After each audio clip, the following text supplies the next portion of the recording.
Thursday night, a special episode of Graphic Policy Radio, the show that dares to mix comics and politics. And tonight we've got a really cool show that seems to do both very, very well.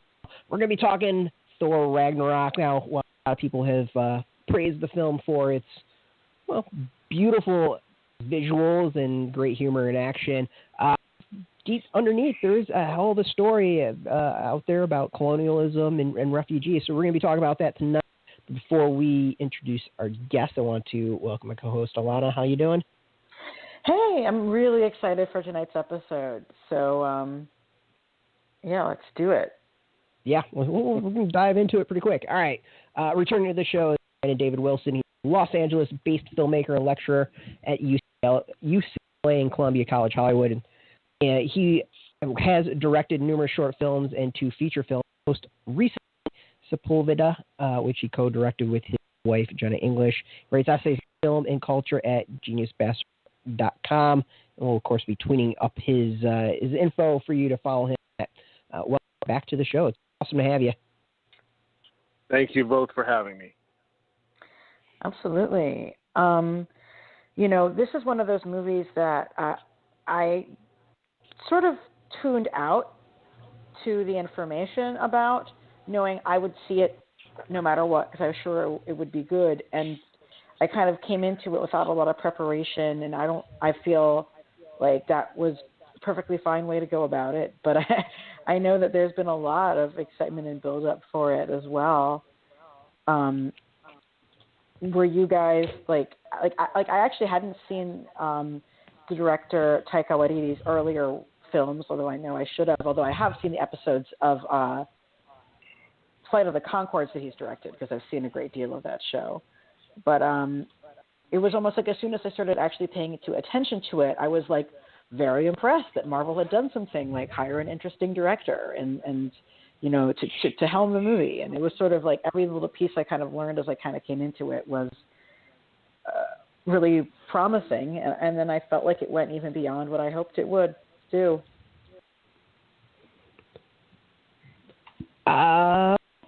Brandon, why don't you go first with that, and I'll kind of dive in after. Okay. So I think for a lot of us Thor fans who there was a lot of anticipation that, yes, because Taika Waititi was such an unusual pick, that maybe this would be the one where it finally came together, and it did. And let's not completely trash the first Thor. I thought was actually quite good. I put it somewhere in the middle of Marvel's output. I think Kenneth Branagh did a really, he had a difficult character to introduce and sell to a mass audience and did it well. Thor: The Dark World is probably my least favorite of the features so far. It's not even that it's terrible. I have still seen it about 3 or 4 times, but it just isn't very good. And there really isn't a lot of vision. Let's also note that Thor: The Dark World was originally to be directed by Patty Jenkins. Yeah. And there's been some speculation that part of why that everyone was unhappy that she wasn't doing it, especially Natalie Portman. That Natalie Portman had really advocated for Patty Jenkins, was really upset and kind of went through the motions on Thor: The Dark World, but kind of was like over it at that point.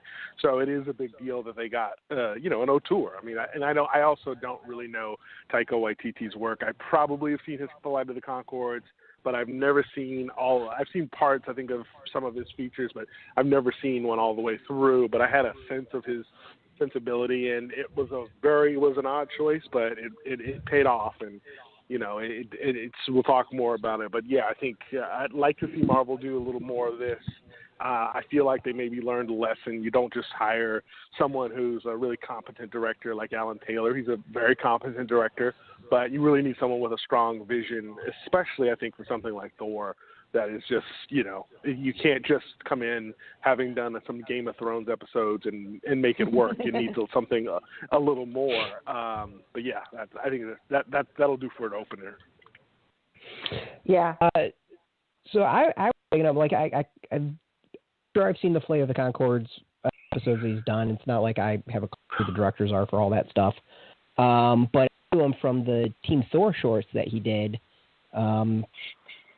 that featured Thor and his buddy. So going to that, like, I was wondering if the film would kind of play off that humor or not. And, clearly Marvel liked what he did with that, because it really, I think, followed up on Team Thor really well. I mean, if you don't know that, it was basically 2 video shorts that involved basically Thor, what he does when he's not out superheroing and irritating his roommate. And it's really, really funny. Oh, wait, so I'm sorry. I thought those were done as promotion for the movie. He did those before they brought him on? Yeah, so those were extras on DVDs, I believe.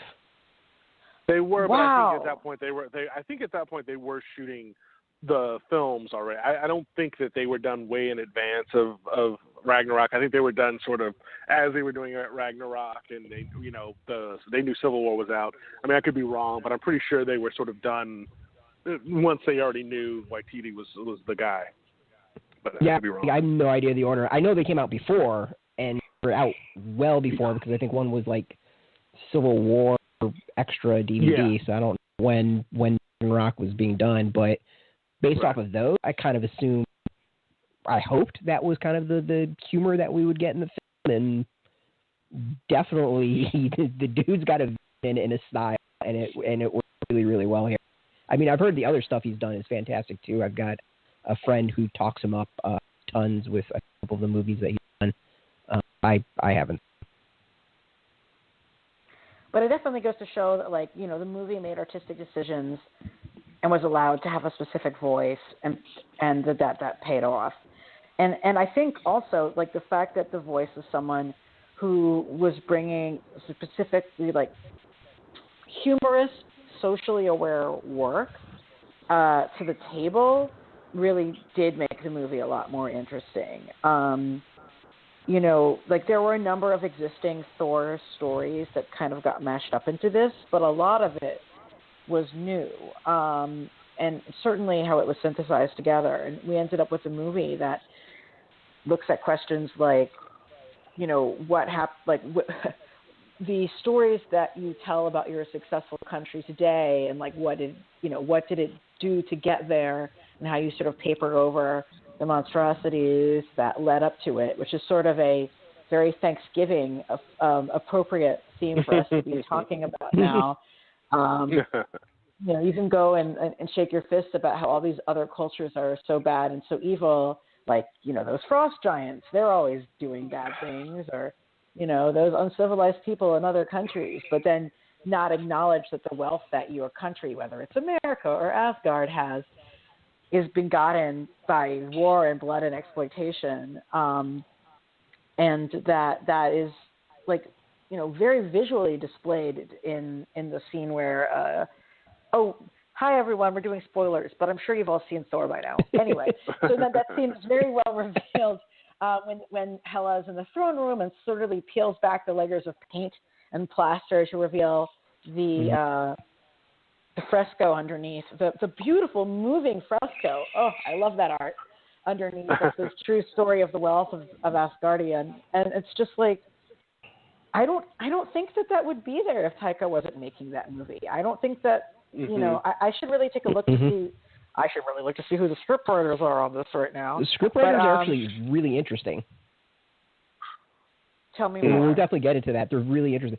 So, obviously there's the folks who were given credit of the creators. Weirdly, Greg Pak wasn't given credit for the whole Hulk, Planet Hulk stuff they ripped off of. 3 writers are Eric Sin, Craig Kyle, and Christopher Yost, and I gave each credit in my review, and I know there was different versions of the script, so I don't know who necessarily did what. Pearson worked on Agent Carter, which I thought was really interesting, so I kind of thought he might have helped with, like, Valkyrie and Hela just being ass women. He was an exec story editor on Carter, so that would make sense. And then Yost and Kyle write a lot of comics, and they're really deep in animated stuff.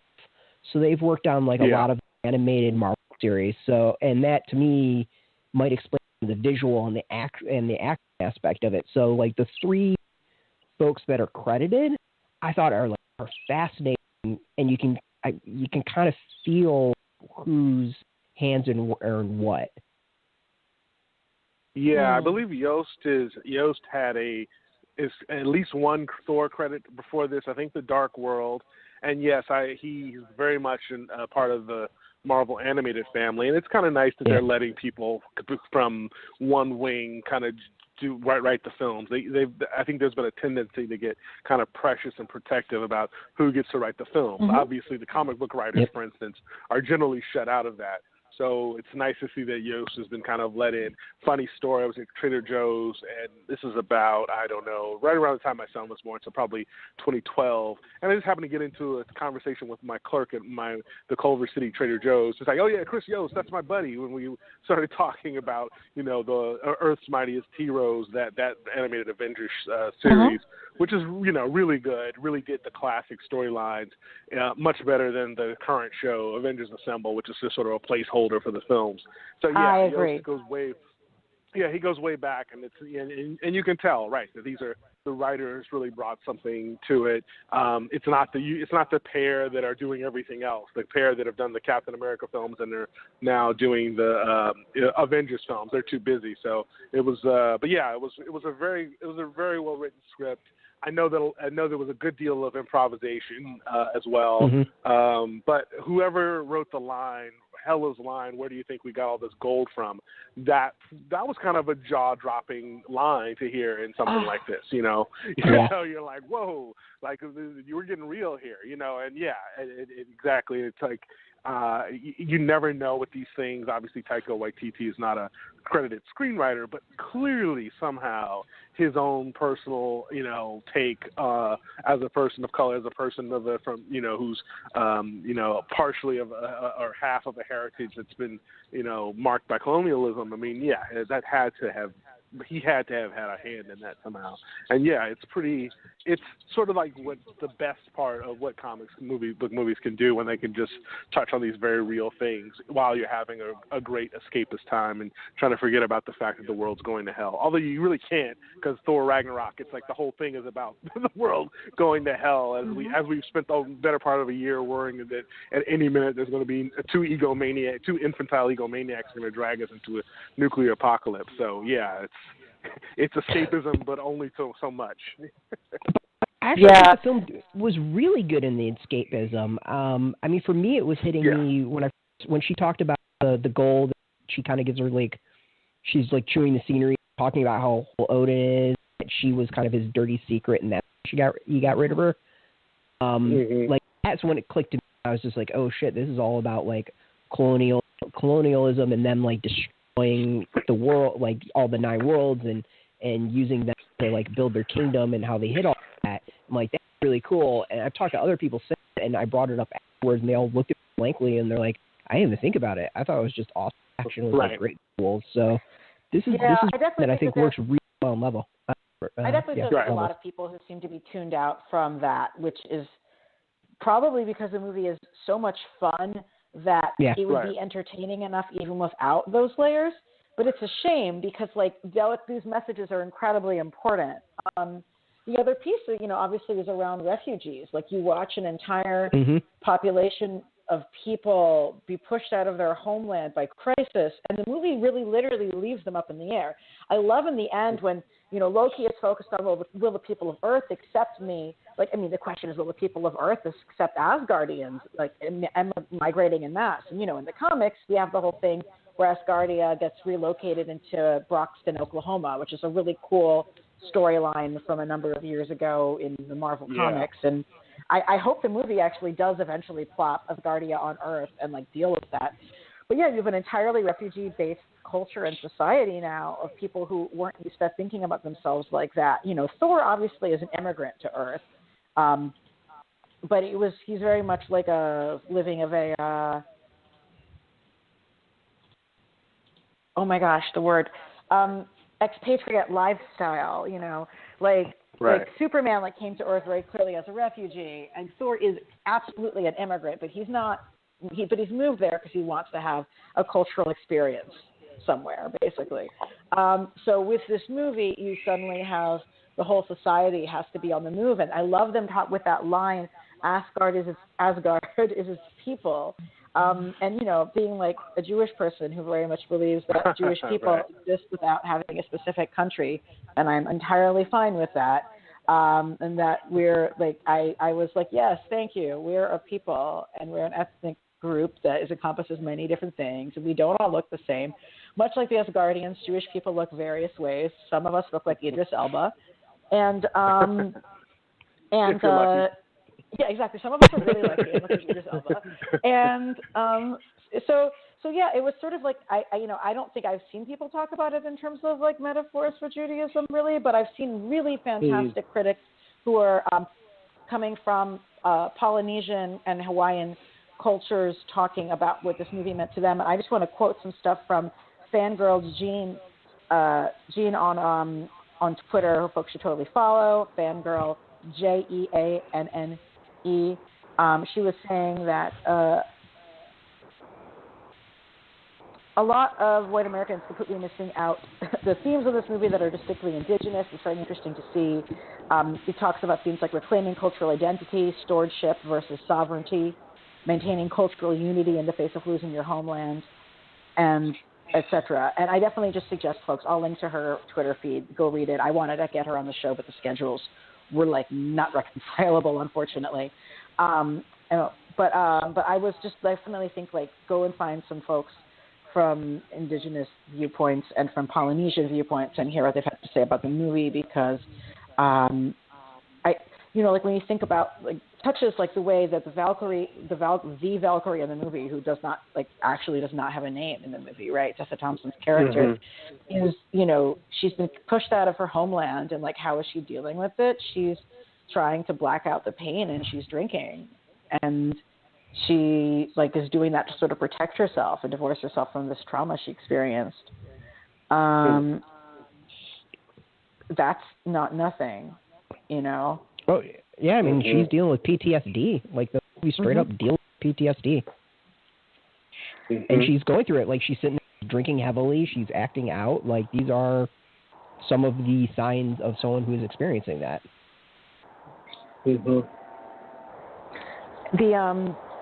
I also just want to say about her character, like, after the movie came out, Tessa Thompson said that she regarded Valkyrie as being bisexual like she is in the comics. And, of course, Tessa Thompson definitely talks about the comics, and I love that she's very much like, yes, folks, I do read the comics. Thank you very much. Right. And, Valkyrie is bi in the comics, and that has been explicit on the page, for a few years at least at this point. Watching the movie, like, there's literally no justification on screen to imply that Valkyrie is heterosexual at all, and there's certainly nothing demonstrating that she's interested in men. So, to me, it's like, well, obviously she's bi. I mean, she might actually be a lesbian for all we know, but because we see her and her the fellow Valkyrie who threw herself in front of of Hela's dangerous shooting out metal thingies to save her life in a gesture that looks very romantic with a capital R, you know what I mean? Yep. As well as lowercase r. And like, so like that's her woman, okay? So she obviously had this female love interest who was a blonde Valkyrie who got killed. And Tessa point out I'm sorry to interrupt. Can I just point out that very likely could have been Brunhilde? Yep. I think that's who it was. Looked exactly like her. Even had the clue of the character. Yeah. So it's like, so we have her in her love in the movie, and she doesn't have a romantic subplot or tension or anything like that with any of the guys on screen. She has a really interesting dynamic with the Hulk, but there's no way, you don't need to necessarily read that in any particular way. So we have a woman in this movie who's introduced as a brand new character. While Thor is single, Thor and Jane are not together, and I'm totally fine with how they broke up off screen. I thought that was really interesting and adult in some ways. Like, we don't need to see everything to know that it's real. Like, you can just sort of say, like, couple split, it happens. And here's Thor, and he's single, and there's no sexual intrigue implied between the two of them at all. There's literally 3 seconds when they both land in the Grandmaster ship at the same time, sort of face to face. There's like the only single moment where there's any kind of. Yeah. Hello? I think we might have lost Brandon. No. Wait, let me look. Did we lose Brandon? I can't look at the control panel. I'll message him. But yeah, like we basically, it's like, yeah, she wasn't there for him to be moon-eyed at, you know? Yeah. I actually think it's interesting that he tried to flirt with her and she doesn't, she just smacks him down and doesn't take anything of it. Because Thor is a good dude. He's like, oh, okay. You know? Yeah. Oh, yeah. And he does the really stumbly, like, oh, I wasn't hitting on you. And that type of, like, the macho thing when he clearly is being rejected and trying to save face a little bit. So I actually thought that was really interesting. The Brunhilde one, I took it in ways as one that was totally, like, the OG comic Valkyrie. I mean, blonde hair. She had, I vaguely remember her having, like, blue side, which is a color I associate with that character in the comic. And I took it of two ways, is that it's, one, I got a sense of like, okay, there might be something between them because that was very much her throwing her in front of Tessa's Valkyrie, which is a very like loving thing. And the other is, I thought it was a nice symbolic moment of passing on the character in a way where, you know, just like, hey, we're going to give a nod to the old character. We know this is the old character. She's here. And like, we're just kind of passing the torch in a way to the new one. That's cool. Which I thought was kind of a neat thing. And I don't know how many people like even had a clue who that was in the film. But to me, it was like really nice wink nod of everything. Actually, like, and speaking of like sexuality of the characters, like I love the fact that they made Thor just a failure of him trying to like pick up women and flirt with people and you know have stumble. Like there was, I forgot what it was, when he was in the cage and he like is trying to get Tessa's, or we'll just call her Valkyrie at this point. We're just trying to get Valkyrie's attention, and he's like kind of bragging about him like being with women and hitting on women, and she's just having none of it at all. And he just then starts kind of like backtracking on it, realizing that she's just not putting up with his shit. Which I thought was a really cool. It was something I picked up on. I was like, oh, I've been there. I don't remember that sequence at all. Like, this is interesting. I do not remember that sequence at all, but that is cool. I forgot what he said. I really wish I remember what he said, but it was like, God, Brandon, I think is back. Do you remember the scene he's in jail and he's kind of like bragging, like picking up women and sleeping with women and stuff like that, and Valkyrie just has none of it, and then he kind of starts like backtracking and being like, well, I respect women. I like women. I really, really respect women. And she's like still clearly not taking up his shit. And like I was saying, that was a great thing of just putting him in this place, because before, you know, he was this guy hitting women and people were fawning over him, and we have someone that like smacks him down. This is awesome to see. And you know, it's Hemsworth. He's like the manliest, good-looking dude. Like even I will completely admit, completely good-looking dude. Like totally get it.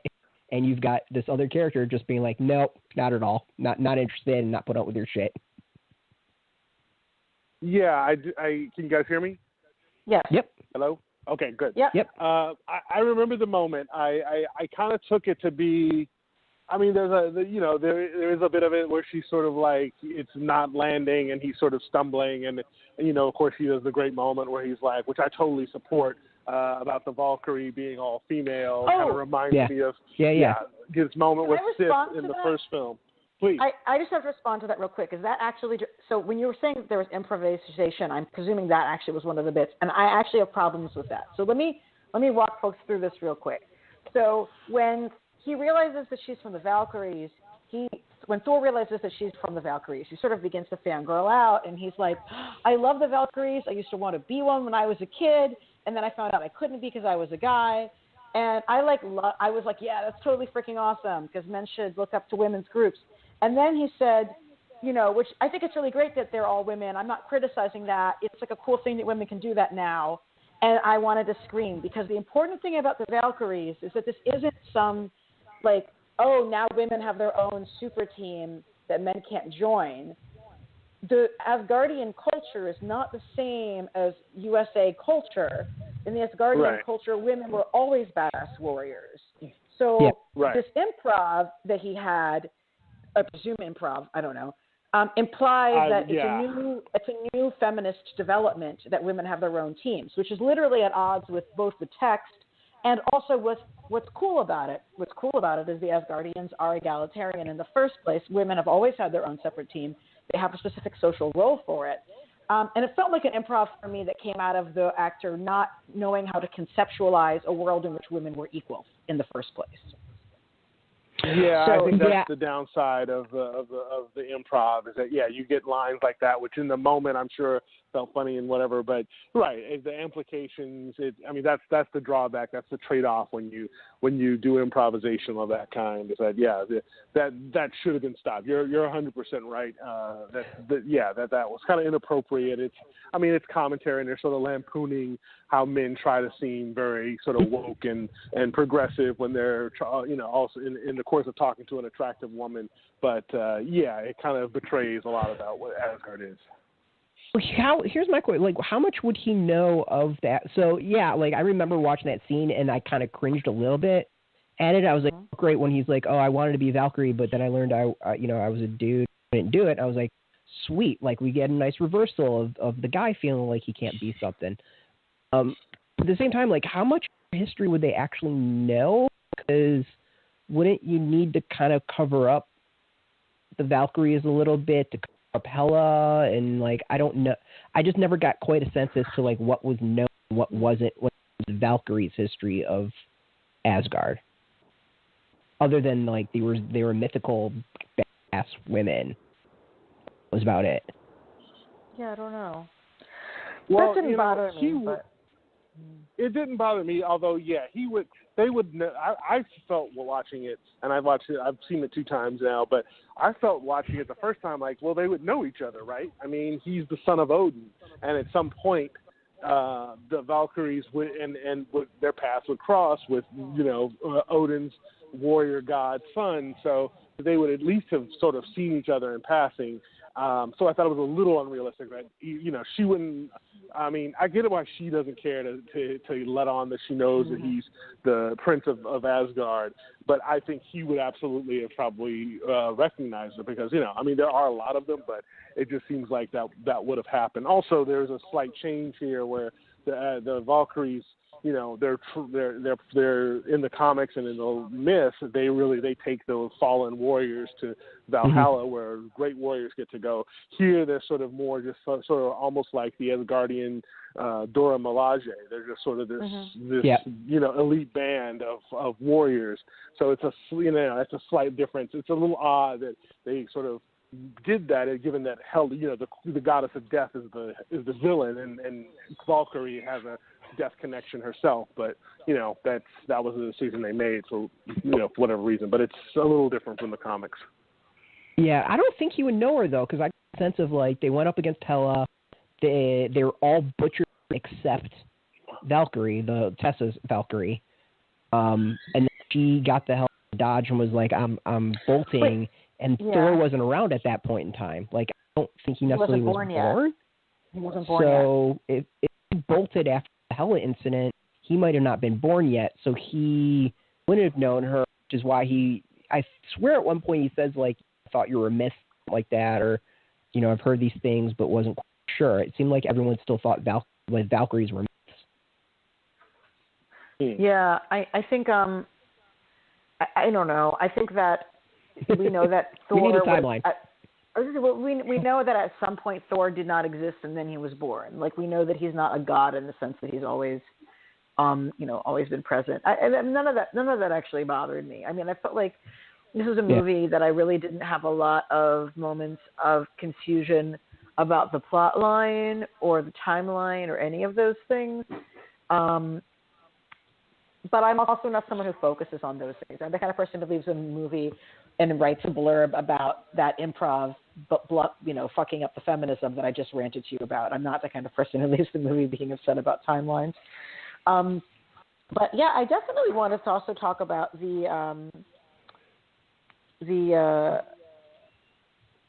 just another couple thoughts around Valkyrie's role with the movie, like just having Thor being in this movie and not having a love interest storyline is like, pretty unique, I think, for this. I mean, I'm sure that there'll be some like great scholar of like fiction who will come to me and say, like, actually, Ilana, if you diagram the story and plot roles properly, you will determine that Thor's romantic plot line is with person X. But I did not immediately capture something.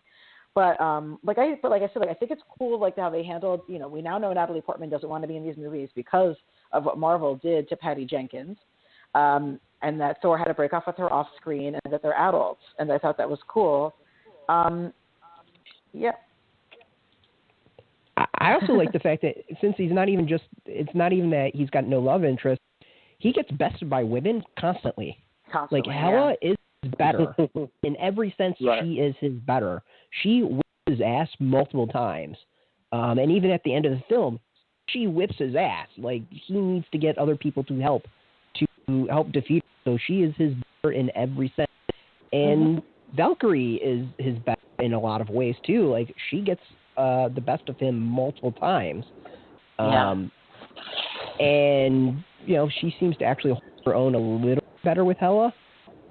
But, like, that, I think, is amazing in that you have two women who aren't just, like, leads in the film, but are better in so many ways of, like, the male lead. We've had Black Widow as a kick-ass character in all these Marvel films, but, still, Captain America, I mean, people will argue with me, like, Captain America is still kind of her better. I don't see Black Widow pulling a helicopter or holding it with her arms type of thing. I can believe Hela and Valkyrie both doing that while also kicking Thor's ass and holding the helicopter. And they also have specific personalities. They're, like, not generic. Yeah. They're not, like, the girl. Yep. I mean, Hela is basically a drag queen. Like, from every single moment she is on screen. And that's not something that a lot of people have said that. It's, like, it is not something that I'm just reading into it. Like, she is wearing a drag headdress, and she is a drag queen. And, Tessa Thompson is, like, a hard-drinking person, and she's a bit of a fuck-up. And she's, tries to be bad and tries to be emotionally removed. And just trying to sort of be anonymous as well. I mean, so, she has a specific personality and, like, specific thing. And then, of course, when she finally has her big coming out on the Rainbow Bridge, she's, like, firing off multicolored rainbow fireworks, walking on the Rainbow Bridge. And I'm like, yes, this is all very, very queer. Thank you. Thank you very much. It's funny. I took Hela as more of a dominatrix. Like, I just got very, like... I like a submissive, like she wants everyone to submit to her in a literal sense vibe off of the character. I thought it was actually every time I would see her stand and walk when she was dealing with Carl Urban, I was fully expecting her to be like lick my boot or like. But they're not like that. Is the thing. Carl Urban, you approach Carl Urban, and she's like, "Oh, you look like a person who's a follower who wants to better himself. You should be my follower." And he's like, "Okay." And it's interesting because the character I associate Scourge, the executioner, with is the Enchantress, right? And Scourge spends which is Carl Urban's character, Scourge spends his whole life, just like trying to make the Enchantress love him. And then when, he finally has this moment where he has to like face down evil and he dies like shooting everyone in like Scourge's last stand basically in the comics. Well, Simonson moment, perhaps somebody... I've only read it once, so perhaps one of y'all has read it more than once. But so I kind of thought there might be a Scourge relationship between Hela and Scourge, like there was Scourge wanted and like really yearned for the Enchantress in the comics. But that wasn't what it was about. Like he just was about bettering himself. We see what he's like when he's trying to hit on girls. It's what he's doing in the beginning of the movie when we see him. It's a different kind of relationship between them. Yeah, but shout out to Walter Simonson. of course, yeah. So none of this Did he would get a happen credit? without him. He was mentioned at the end. Yes, he was. There was like they're at the very end of the credits. Greg Pak was also sort of mentioned as like, thank you to all of you who have contributed immeasurably to this and made this happen. So the critic Dave Ehrlich, who was kind of complaining, I saw on Letterboxd, which I'm on Letterboxd, where I do a lot of my film ranking there now instead of on Twitter. But he was kind of complaining about the sexlessness of the Marvel films, the increasing sexlessness, and that he felt like Thor was really kind of a, you have all these beautiful sort of sexy people, and somehow that just doesn't enter into it. I mean, I wasn't bothered by it, although I could have seen. I felt like Hela could have gone there a little bit more than she did, but whatever. I think there's just a lot of uneasiness these days with portraying all of this stuff. Like, as we're trying to figure out how we want to portray men and women and relationships and sort of in partnerships, and this sort of, there is, I think, a reluctance now to sort of have it become romantic or physical. And of course there's the PG-13 factor, so you can't do very much of that anyway. But I just feel like, there is sort of like this reticence to have anyone it is kind of making everyone a bit sexless. And it's Thor. It seems like Captain America, you can buy that he's a virgin because it's Cap. But Peter Parker, literally, he's a teenager. So not that, of course, not that necessarily means he's a virgin by any stretch. But it I used to, right. But it's like, it is Thor and Tony Stark are definitely the other end of that spectrum, and seems like these are guys that have a pretty healthy sex life and so forth. So it's just something that they're doing. It's a new day. I mean, even Tony, I'm now watching Spider-Man: Homecoming almost every weekend now that it's on digital download because I have a 5-year-old who's obsessed. So, the line that Tony gives where at the very beginning when he says, "Hey, May, you're wearing something skimpy," and then he says, "I'm sorry, that's not appropriate." Like, that's he actually doesn't. It's not even like a winking sort of. That's not appropriate. Wink, wink. Like he the way that Robert Downey Jr. delivers it, it's like he really means like, "I'm sorry, that's not really cool. Let me start over." Like, it's a different thing than what have happened at the beginning of the series, and it's just like, we're in a different place with that. And I think there is just a kind of like, okay, well, let's just not have anyone do anything, or not go there, because it's it's complicated. So, well, here's the thing, right? If they had women writing and directing these movies, then they wouldn't have to worry about whether or not shit was sexist all the time, because there would be women who would be involved in making these decisions. So they've decided that it's safer to take the sex out of the movies than it is to hire women who can write things in ways that are sexy and not sexist, basically, is the decision that they've made. Look at Wonder Woman. There's a whole moment where he's naked in front of her, and it's, even though they don't, sex comes up in Wonder Woman. And it's handled well. But you're totally right. I think that's how they would have to solve it. There is there's a lot of amazing campiness. And it's acknowledged in the movie. Like, the Grandmaster obviously is an incredibly campy character. He's just like throwing orgies with all the people in the world in his orgy ship, as they say. And the fact that they acknowledge that he has an orgy ship is like, that's true. And the pleasure ship, which is the orgy ship, and shoots off fireworks, which is not at all phallic, is pretty amazing. Although another cool thing I want to shout out about the whole Jeff Goldblum sequences is like the movie just talking about like, oh, we don't want to say the S word slaves, but that's what they are, and how he's like, it's like yes, this is a thing that people avoid acknowledging, and I'm glad that you're going to talk about it and call out people who refuse to acknowledge enslaved people as enslaved people.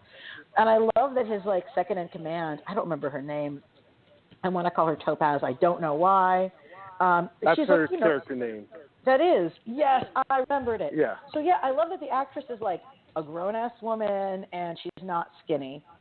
Like, and I think she's probably a person of color. I didn't check, but like, I believe that's I was just looking it up. Rachel House, who I believe is Taika Waititi. She's a regular, and that she is at least half Maori. So there we go. I'll tell all of that. And so, she's 45 and 46. Yeah, that's great, right? It is great. Like, Yeah, we need absolutely. we need that. Like, she was very fun and was able to just. She was really fun by being literally no fun, and it was cool to see a woman like that in a role like that. So Absolutely, she got to play the straight man. exactly, which was great. She was, and she just said the fucking hard shit that the other people didn't want to admit. She was not at all amused by Tessa Thompson being like, trying to bad girl act and being ridiculous. So, and obviously the Grandmaster, who was just like 100% campiness all the time. It was pretty amazing.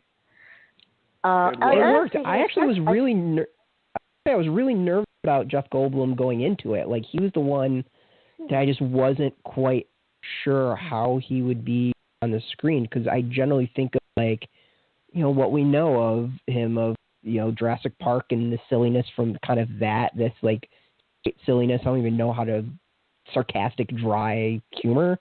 And also in Independence Day, he was kind of very similar. And I'm like, I don't know how that would be in the character. And he nailed it. It was fun. It was entertaining. It was different. Yeah, it was what I expected. I completely Yeah, he was, and that's what I was hoping for. I mean, I had a feeling when they announced that he was the Grand Master, I wondered if he was going to be blue, and of course, but I thought, well, that's perfect. I mean, especially given that he's, a brother in quotation marks of the Collector, and they're related, and they're, they are these really kind of flamboyant, campy,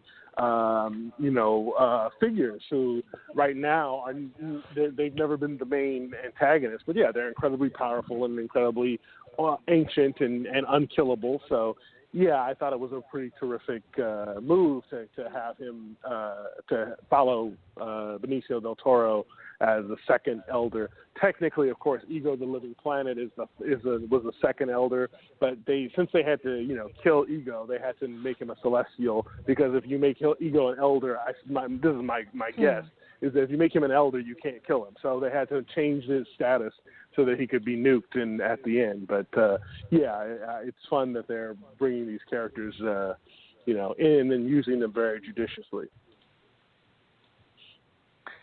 Yeah. Speaking of like different weird elder gods, it was cool to see all of these Jack Kirby celestial costumes basically being brought in from when you saw that? Oh, absolutely. I mean, it was it was the most Kirby-ish thing we've seen since we saw the Destroyer in the first Thor movie, I mean, these were more Kirby-ish than the celestial heads in space in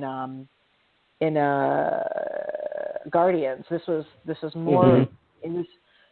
And just the designs on their costumes and their makeup and their ship, it's like he remembered all of the Kirby visual motifs. But what's interesting, and this is something that I've asked Kirby experts about, and like nobody can really say for sure, but they all think it's probably true. Like Kirby included a lot of visual motifs from Oceania art and African art in his art. Like when you look at characters like the Watcher, you're like, okay, I've like literally seen a West African fertility fetish that looks like the Watcher.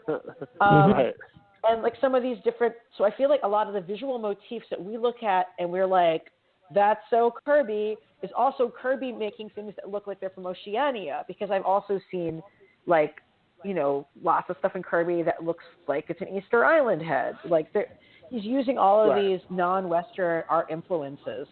So it's kind of amazing just to see like that kind of come full circle and have it be, because, Taika Waititi speaks about how he used Aboriginal aesthetics in the movie specifically. And, I mean, it's a huge region, and I don't want to just like blur like one culture and one style of art with another, but like, I mean, it's true for Europe too. Stuff from France does not look completely alien from stuff from the other part, from like stuff from the far end of Europe either, whatever. Like, there is some sort of aesthetic influence that's kind of coming full circle in the visual motifs of the design and the backgrounds between Kirby and the art from that part of the world. It was nice. It's nice to see on the 100th, the first Marvel film after its centennial. it's very nice. And yeah, you know, let's also point out this is our first time we're getting 3 Marvel films in a year. So that's a lot. And but it's been a pretty strong year for them. I mean, it seems like this is we're seeing the fruit now of the sort of Kevin Feige's Perlmutter gambit, where he kind of cut Perlmutter out. And I mean, yeah, it's like ever since that happened, it looks like, you know, it's really serving the films to the better. They've gotten a lot better, and you know, I'm not sure that we would have, you know, Thor Ragnarok would be this good if Perlmutter was still running things. I mean, by all accounts. I mean, I'm not an insider, but yeah, it's definitely the films have definitely improved, and you know, and you actually feel there's a vision now that's not being completely diluted by, you know, what toys will sell better than others. I don't even know what toys are out. There's some large Hasbro figures, and as far as I know, that's about it. Like, I can't think of much else that's out specifically for this, but I could be wrong. Yeah, this doesn't feel like a toy happy movie, which is a shame because I want Jack Kirby figures. Yeah, cool, I want Jack Kirby figures. Yeah. Yeah, I do too. They lost it. I mean, and they're taking a bath on all the hammer toys. You know, with the loss of the hammer. I mean, they still can sell them, but I'm sure that had to be a tough call. They you know, finally get to have Thor lose the hammer. Oh my God, that which moment, has been so, right? Yeah. And for it to not be. And it doesn't get replaced with his, you know, a new one, which is whatever I think a lot of us were expecting. But instead, now it's like, you know, he's done with that. So no, it was a great bid. I mean, this very much felt like. I think one thing about the film is like, on the one hand, it's so good. I'm kind of sorry that it's the third one is so far and away the best, because now I feel like I want more Thor solo films, which I don't know if that's in the cards because of everything going on. It feels like they're winding the character down, but it's like they finally deliver the Thor film, which is completely what you want. And now it seems like it's over when I kind of like a fourth Thor film to deal with Asgardia and, you know, all and all this, and you know, and poor Sif. That was another big complaint of mine, is the loss of Sif, the Lady Sif, not appearing in the what appears to be the final installment. But if she had appeared in it, she would have been killed. So it's like, Well, my thought is she'd be with Heimdall, and we could finally deal with the fact that they're brother and sister, which we have not done so far in the series. But I was hoping she would survive by being with Heimdall and not being being there when Hela first, you know, made the scene and started killing everyone. Can I just complain about the audience? Sorry. Sure. Can I just complain about the audience that I saw the movie with? When Heimdall was first revealed on stage and he's like, Heimdall, resistance leader, I was like, yay! And like literally nobody else in the theater yayed with me. And I was like, what's wrong with you? This whole movie, you were supposed to be like, where's Heimdall? Where's Heimdall? Right. And I feel like had I been in some other theaters, the audience would have yayed with me, and that my theater was like probably disturbingly white or something. But like that shouldn't be the criterion for what determines whether or not people shout yay when Idris Elba is revealed as the resistance leader. I vaguely remember we got a couple like woohoos when Idris Elba showed up. Thank you. At least there was one woman towards, I think, the front and the left who clearly was an Idris Elba fan. I'm getting a nod from the audience by me who's agreeing. And, like, yes, this happened. I was there. It was weird. I know my wife is a fan of his, but she was not the one woohoo. Cool. Okay. So there's some people out there who appreciate, which is important. But I want to talk about this stuff. I want to talk about the hammer real quick. The hammer, the hammer is a slapstick joke in the movie, and that's amazing. Like, the hammer literally has its own comedy beats and its own rhythm, especially in the scenes that it's in with Doctor Strange's Sanctum Sanctorum. Like, it is used as a comedy gag again and again, like the pauses and the waits, and it's really slapstick, and it's a hammer, which is a great metaphor for, like, what are we talking about? We're talking about slapstick, actually. We're talking about hammers. So that was kind of perfect for me. And also just Doctor Strange is way funnier in this movie than he is in any of it, than he was in his own movie. That's for sure. Oh yeah. Yeah. Well, I thought that Hammer was interesting as they set up the beginning, like with the slapstick of that. He's dealing with when he's like all tied up and he's like waiting for the Hammer to show up and it's not, and he's like, "Yep, give me a minute." All right, give me another minute. And like to me, it was a solid opening, and that opening out of all the Marvel films really set up the expectation as to what you were going to see. Like the humor beginning was the humor for all the other stuff that was down the line, like everything else that showed up, the Hammer jokes, the like pacing of it.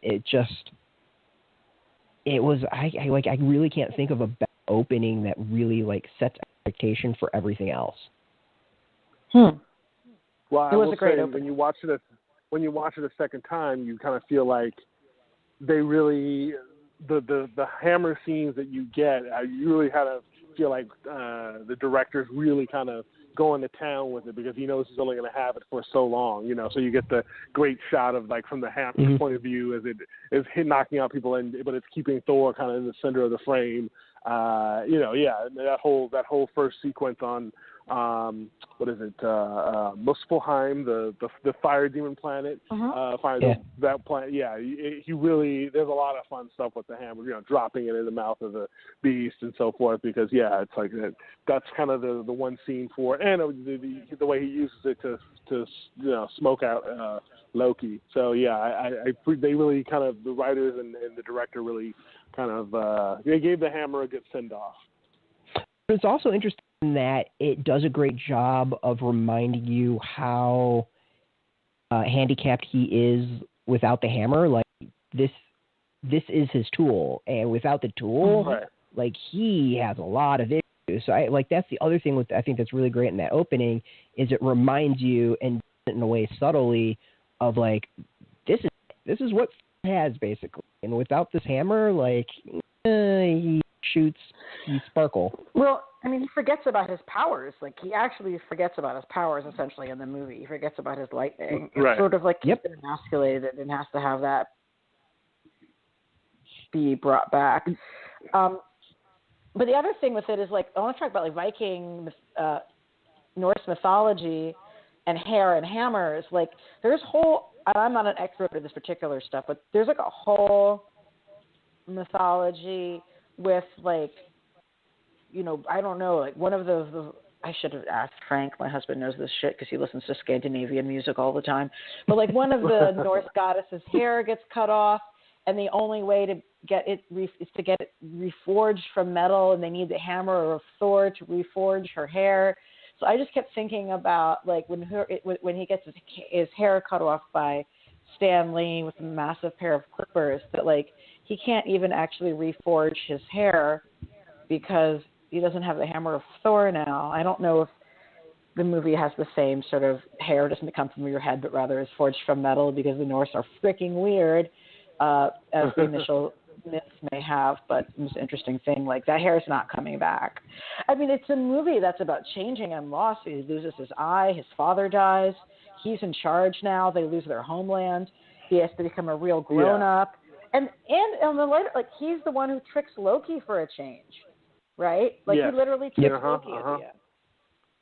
No, and that was so gratifying about it is that it's like, you finally feel like we're going somewhere. I think with Thor: The Dark World, half of it should have happened in Thor: The Dark World, but it didn't. It just, and that felt very much kind of just like, okay, so it's after Avengers and we're back, and it just wasn't there.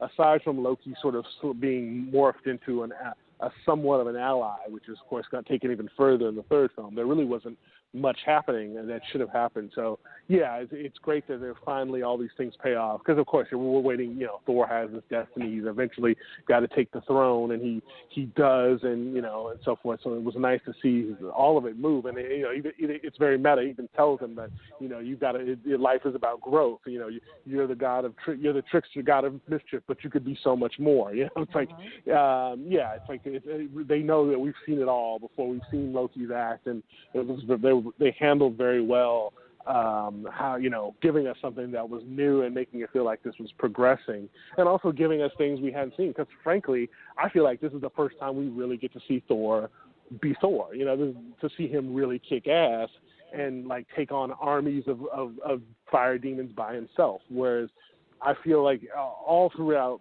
the solo films and especially in the Avengers, Thor is very much sort of watered down. He took the Hulk on in the first Avengers film, but we never really get a sense of this guy has class 100 strength. He's the god of thunder, and that he's fully capable of taking on an army all by himself. And finally, you really get a sense of that. And then of course at the end, he even kind of elevates to this sort of his sort of getting the sort of Odin force, or I guess it's their sort of variation of the Rune King Thor storyline, where his powers finally come into their own. So yeah, I was very happy that finally we get to see that Thor, he is this incredibly powerful character, because sometimes I feel like that gets lost because just to make it more interesting. Yeah, I mean, it doesn't really think about cycles, like, his father lost his eye, to get his powers, and so he sort of has to replicate that in order to fully come into his powers as well. I also think it's interesting in the film. This film is about Thor being lied to, whereas at least the first film is about Loki being lied to. Yes. I thought that was just like nice bookends to the two. We haven't talked about Loki much yet. He's definitely a character whose story grew in the telling, based on fan responses to the character in the first place. He obviously was a ton of fun here because he is always a ton of fun. But, I mean, do you feel like he's actually had a change? Do you think he's matured and developed like different? I mean, his motivation is he wants to be loved, and there's lots of ways to get people to love you, including by being a good person. I think that the comics that have starred Loki of recently at Marvel, the past, I guess, like maybe 5 years, have all been increasingly, have been really good, and asking a lot of these questions about, like, if you're not going to just be the god of tricks, and using trickery can be done to help people rather than trickery to just be evil and things like that. Like, do you feel like this character of Loki is going to go in a similar direction? Where do you think he's heading? Did you think he learned anything from this experience?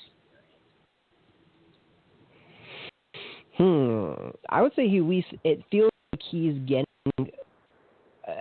at least acknowledging that what he does has consequences, which is a huge, I think, character development for him.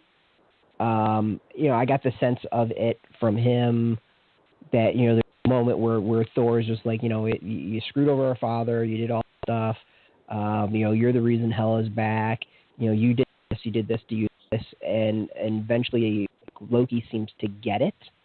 But at the same time, he also always seems to fall back to this is what I'm supposed to do, and keeps on being the asshole. So it's one where, like, I think I got the sense that he understands his role and kind of relishes, or at least will play his role, but he understands his role has consequences, if that makes sense. Like the first film, it just felt like, not for like the first Avengers and the first time I see him, is that he's just there to be Loki. He's the god of mischief. He's causing trouble, and he's kind of doing his machinations, and it's all for his end. Whereas now he's getting more into I'd call the trickster aspect of it, where it's not about necessarily him so much as that it's him like, I'm going to go and be Odin, and people aren't going to know, which, and keeps balance. And it's, yes, he gets to rule, but at the same time, it's not like he's like subjugating everybody to do evil things and like rule over Earth. He just wants to have fun and be loved. Yeah, it seems to be the trickster Loki now, who understands that stuff his actions has consequences. Still going to do it, but at least he gets that there's consequences. And, the timeline's a little fuzzy, but I mean, he did get to rule Asgard. He got his chance. He got to be Odin. He was ruling it as Odin, but still, nevertheless, he got to sit in the throne. And I don't know, maybe he did take something from that experience. I mean, obviously, I think because Hiddleston has been so good and has a quite devoted following in his own right, I think, they've obviously had to sort of change the character or sort of nudge the character into a more of a good bad guy area than just be completely bad. I mean, because he was pretty bad in Avengers. I mean, he was real ready to commit genocide, without a second thought. And, the Marvel movies sometimes struggle with characterization in that people do change a lot depending on what film they're in. The actors can only do so much to kind of smooth it over. I mean, because Loki is actually pretty sympathetic in the first Thor film. They really do play up the I just want to be loved, and he's the kid who finds out he's adopted and that he's not an Asgardian, and the whole thing of rulers who are not of the ethnic group that they're ruling having to kind of go overboard to show that they are pure, that history's given us that a few times. And then he goes to just being more malevolent and just kind of pure evil in Avengers. And then he's taken on more shading since Avengers. I feel like Avengers was a turning point. He's never quite been that bad. But they're going to always leave the door open for him to be, to perhaps create chaos, to perhaps do something. I mean, because clearly he took the Tesseract, and clearly he's probably going to he'll probably give it to Thanos. Now, will it be what his motives will be for that? Is it because there's no other card to play, or is it because he really wants to kind of curry favor with Thanos again, and because and maybe switch over? We'll have to see. Right. Or is it something in between where he's really trying to save people by appearing to get in league with Thanos? We'll have to see. But I mean, there was definitely times where I kind of wished we could have a break from Loki and just go to other parts of the Thor mythology. And there's a lot of characters and worlds that I'm kind of sorry we're probably not going to get to see in the MCU. But I mean, clearly Hiddleston is a very big part of the of why these movies work. So I completely understand that they always find a place for him. And he is by his side at the end. And you don't get the sense he's just planning to overthrow him. Like it's like they do grow and hit their relationship is on another level after having to confront Hela. I also want to say that to me this is the first MCU film where I really liked the bad guy, and that I don't the third act collapses with the bad guy. That's an issue I had with a lot of the MCU films. Like there's a big battle at the end with the bad guy, or the bad guy is just a white dude in a 3-piece suit, which seems to be their fallback. But right. Spoilers for folks out there. There's a big battle. The battle actually doesn't. It actually feels like a good battle, and then the end That's true. It's kind of left necklace. We never see Hela die. We all were just we're left with her battling Searcher, whatever. Surtur, yeah. It was so fucking funny, and I cheered when he showed up because I knew. But sorry, go ahead. But we're left with her battling him, so assume that she died or maybe she's defeated, but we're never told we don't get to see it. So this is I want to say this is the first film when they had left the bad guy open. Every single other one, I feel like the bad guy has been killed. We're still waiting for Red Skull to reappear because he kind of got shot into the cosmos, and so I think there was a draft where it turned out he was the bad guy of Winter Soldier, that Alexander Pierce was going to rip off, Robert Redford was going to rip his face off and be Red Skull, but then they decided not to do that. So that's one case where, and there's definitely, I think in superhero films in general, there's a third act is a challenge. And for instance, I really liked Wonder Woman, but the third act of Wonder Woman is a real slog, and it's the least interesting battle. And here, the third act battle really, really worked. And of course, the brilliant use of Led Zeppelin. Let the record show. I've always sort of said Led Zeppelin and the Avengers are connected, and largely because of Thor. So yeah, that was inspired, it totally got over all of that. Actually, the third act is actually very exciting and engaging. And yeah, Hela is a great, there isn't even a lot to Hela. It's really a testament to Cate Blanchett's gifts as a actor and her amazing presence and her amazing voice and everything that she really, because she's incredibly simple. She was the hand of the king, and she wants her place, and that's it. There's really not much subtext or what have you, but it works completely, and yeah, you kind of need her to be that simple, and yeah, she's the goddess of death, and she literally can kill armies all by herself. It completely worked, and yeah, Marvel has struggled with that, and perhaps it seems like perhaps because we had 3 really great villains in a row this year. So again, maybe it's the fact that Perlmutter's out of the picture. I don't know, or they're just kind of hitting their stride, but they do seem to have finally sort of cracked the code with the bad guys. In terms of really giving us bad guys that are compelling and you kind of root for, and you almost kind of I didn't really root for Ego, but at least he was just really unique and sort of and something different. And also, can I just say that I'm not one who, I don't dislike Doctor Strange, but I really almost could have not had a Doctor Strange movie and had this be his first appearance in the MCU. Because it was a lot of fun. I really just kind of want to get to the part where he's the Sorcerer Supreme, and I don't really need to see him mastering things. And yeah, it was a fun scene to see them play. I agree. I just want to say quickly about Immigrant Song. Like, that's been my ringtone since cell phones were capable of playing ringtones. Like, I had it as a MIDI file on my phone. That's how old it was.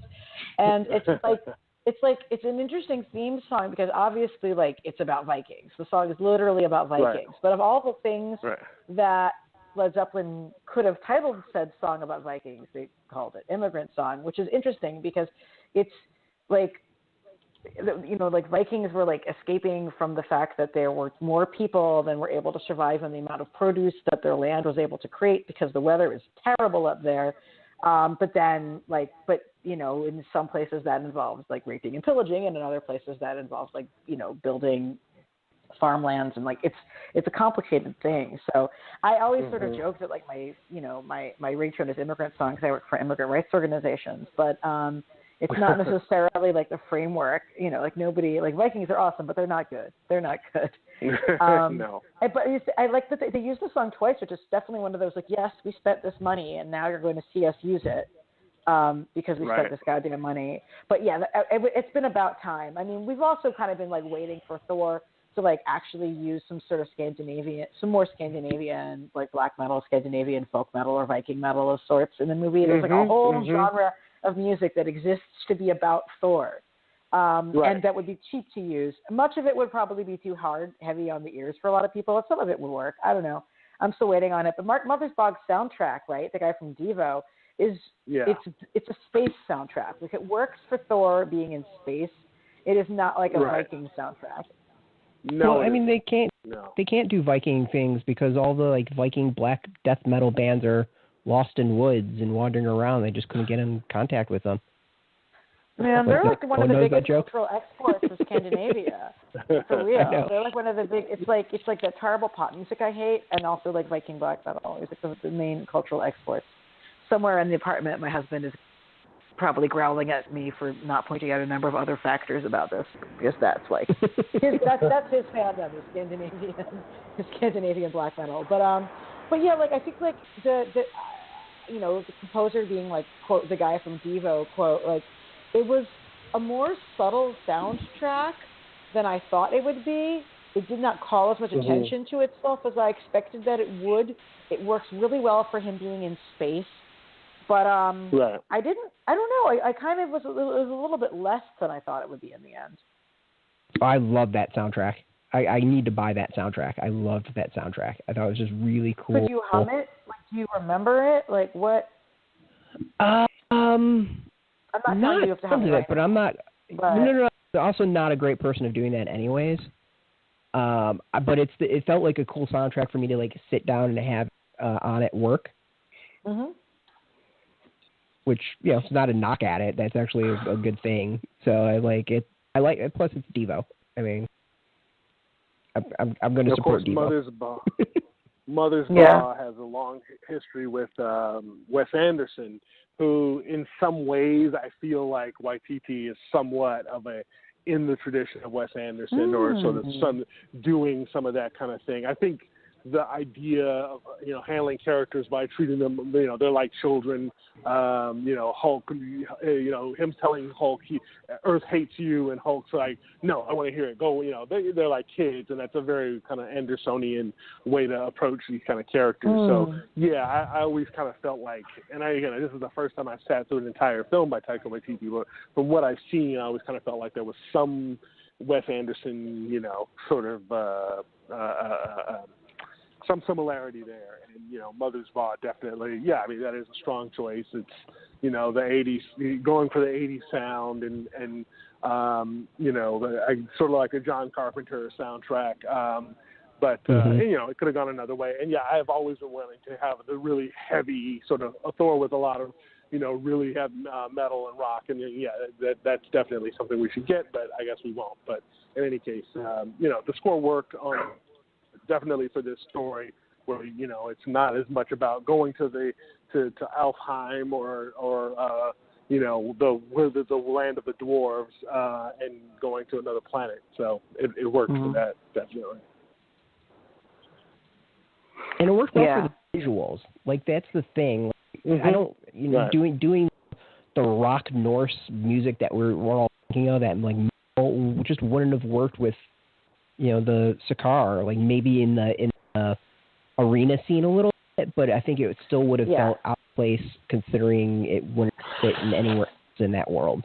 Well, there's plenty of mournful music like that would work well when the people are like being chased into like hiding and stuff like that. Like, it could have gone in some of the places that took place back on Asgard.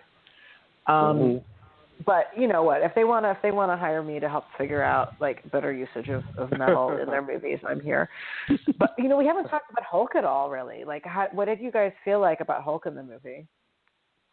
Has anyone heard this idea? Because I heard this. I don't know if it's true, that originally it was supposed to be Beta Ray Bill that he meets in the arena, and that they at some point go, oh, no, let's make it Hulk, and that way we can make it Planet Hulk. I don't know if that's true or not.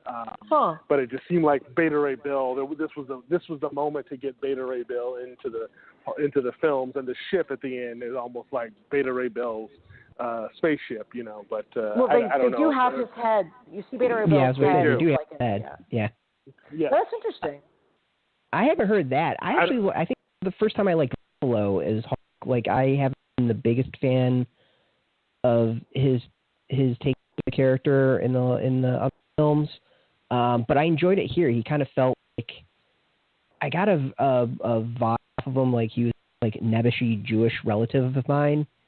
And I liked that aspect of it. Like, I actually really liked his acting, and I thought it was very comedic, and he played well off of everyone else. Mm-hmm. Yeah, I mean, Hulk's a lot of fun in this. It's nice to, you know, we finally, at last, we get talking Hulk.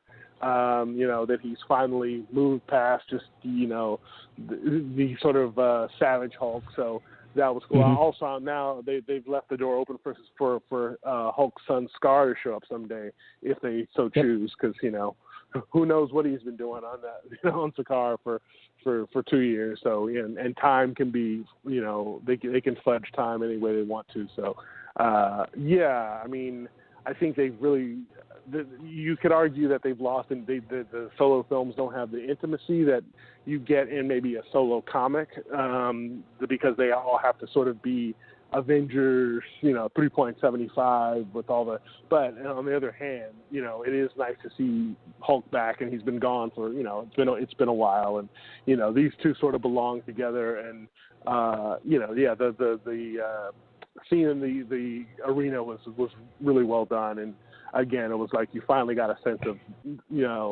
it topped the first fight they had in the helicarrier, and you really feel like you get a sense now how powerful Thor is, which you often don't.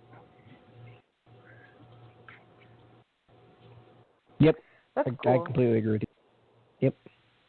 And the other is, I think I think the film was really smart in that because it went this like Aglo, I don't even know how to describe it, like Kirby infused look. It helps off the fact that Hulk has to be CGI, and you're not going to get around it. So it felt like the decision where they're like, screw it, we're going all in with the CGI, and we're just embracing the fact that this is going to be an aspect of the film. So let's figure out how to make it work and figure out how to make it work.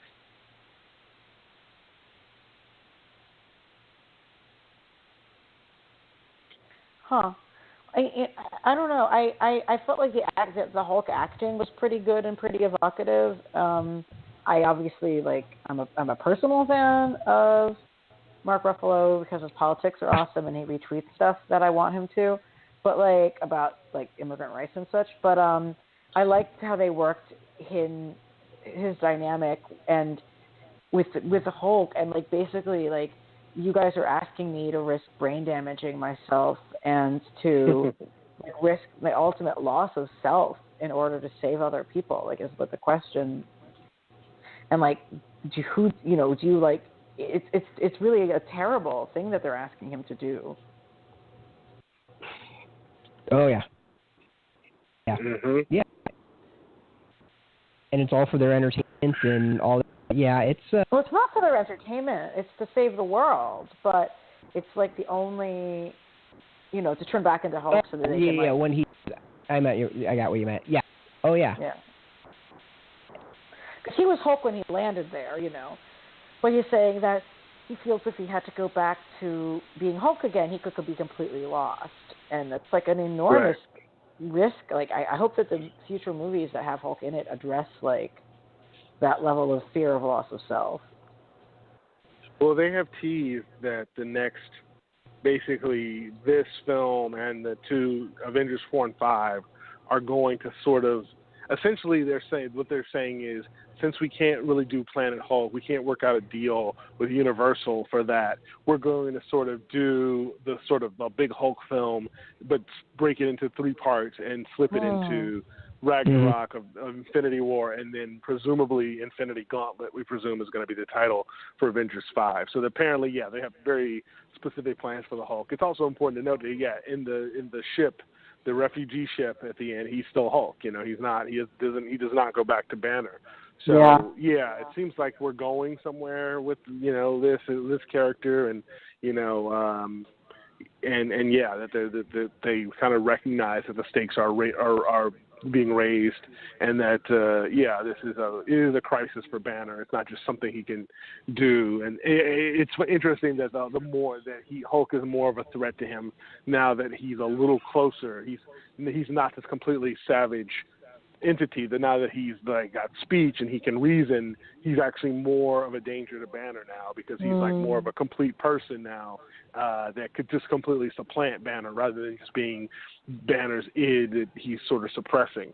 And I like Hulk a lot. I wish that I definitely would love to see them sort of do. I do think he's great as a supporting character, and yet there's, I wish we could get Betty back into these movies somehow, because I think she's a really important sort of character, and I sort of miss Betty and Rick Jones. I mean, I just read the Kree Skrull War, and Rick Jones is kind of like the hero of that.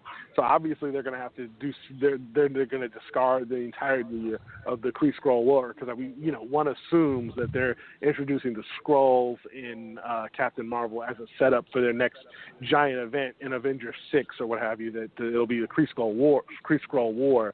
So but it was nice to read something with Rick Jones, because the movies often lack these sort of secondary characters. You get them in the Netflix shows, but these secondary characters who are not superpowered but have to somehow sort of pay the price for being so close to these heroes. I wish there was a little more of that. I wish we could have that in the films a little more, but there's just, there isn't a lot of room for that. Those are very good points. Yes.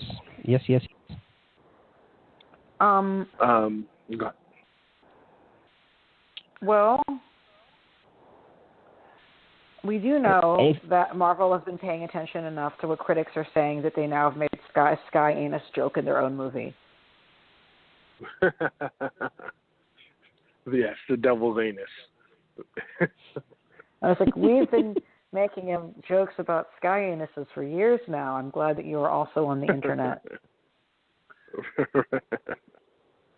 And on that note, does anybody have any final thoughts that they would like to contribute? I'm good. I think we hit all my notes. Yeah. I guess I just briefly say, I think Thor is. It will be interesting to see how much the storylines. I mean, I think more than Cap or Iron Man, Thor really is. There are literally 9 realms in his world, and there are so many characters. And we didn't get we never got to see Balder, his other brother, and that the whole storyline with Thor's mother that has been used, where his mother not being Frigga and explaining why he's so powerful. So it'll be interesting to see how much of those, even if Hemsworth hangs it up and moves on, it will be interesting to see how much what they do with the sort of mythology, and if it winds up in these films anyway. And I mean, a lot of credit has to go to Taika Waititi for, and also I think Kenneth Branagh. Let's not leave him out. I mean, because of Kenneth Branagh. And Kenneth Branagh doesn't get a lot of attention for this, but Kenneth Branagh, if you watch his films, he's always, even when diversity was not a thing that people were talking about, and we didn't even use that word, Kenneth Branagh was actually walking the walk. He's always put black actors or Afro-British actors, he's always put them in his films in places where they quote-unquote wouldn't, normally be. And so, he laid that groundwork by casting Idris Elba, and of course that was a big hullabaloo back in 2010 when they did that.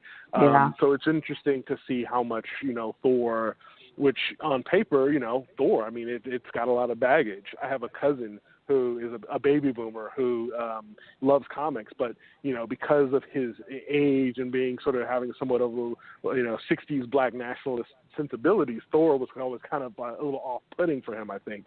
And, because it's just so Nordic and, this sort of, they're just sort of baggage. And it's interesting how they finally sort of, in the films, have sort of made Thor this more inviting and multicultural place, even though there's fans that haven't liked it. So, I think that the trilogy goes out on a really strong note. So much so you almost wish they, hope that there's maybe a fourth Thor film, even though, to make up for the Dark World kind of just being such a disappointment. But kudos to Waititi and the writers, and it definitely, for me, it's definitely in the top 5 for the MCU. And I'm glad Thor finally got one into the top of the hierarchy. Thank you. That was really helpful. Yeah. Totally agree.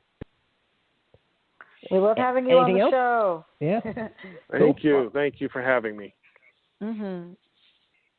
So before we go, we always like to give folks a platform to their stuff. So if there's places you want people to check you out, sites you write at, stuff like that, the floor is yours. Thank you.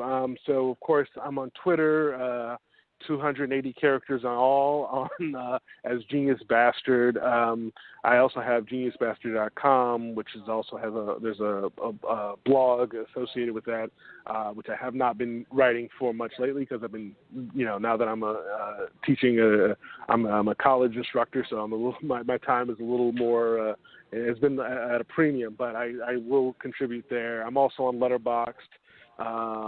Under Brandon David Wilson, so you can look and find me there, and I usually post things there as well. So I'm all over the internets and very and yeah, that's where you'll find me. I'm not hard to find. Excellent. Awesome. And then you and I are back on Monday. Either, and I'm sorry, I don't have it exactly worked out. We will either be talking with Sean Howe, who's written the amazing book that's the history of Marvel, or we might be with Sarah Rasher to talk about Star Trek Discovery. And whatever is the one we're not doing Monday will be the one we're doing the other Monday. So you're getting these things from us, I promise you. But don't know the order. Sound very good. Thank you. I'm very excited as well.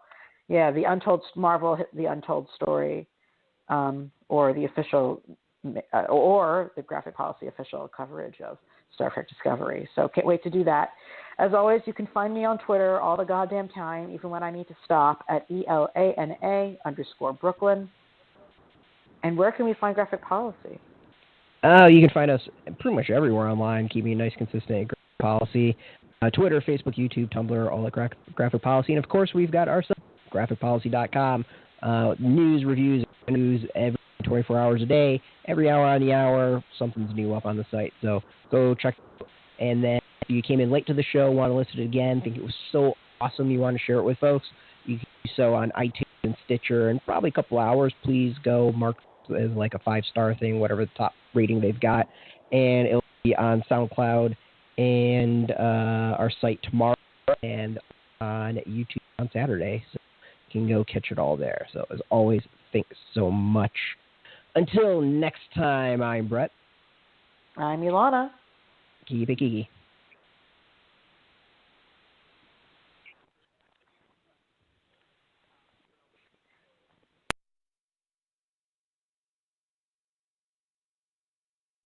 Hey, thanks for watching the previous video from Graphic Policy Television. Just by watching, you help support our site. Thank you so much. Now, if you're watching these videos, you probably care about geeky things like movies, television, comic books, toys, games, video games, you name it. You can go and subscribe right now to our YouTube channel to stay in touch and catch all the new videos, or check out our website at graphicpolicy.com. There's a nice link on this end of the video. But as always, thank you for watching. Keep on rocking and keep it geeky.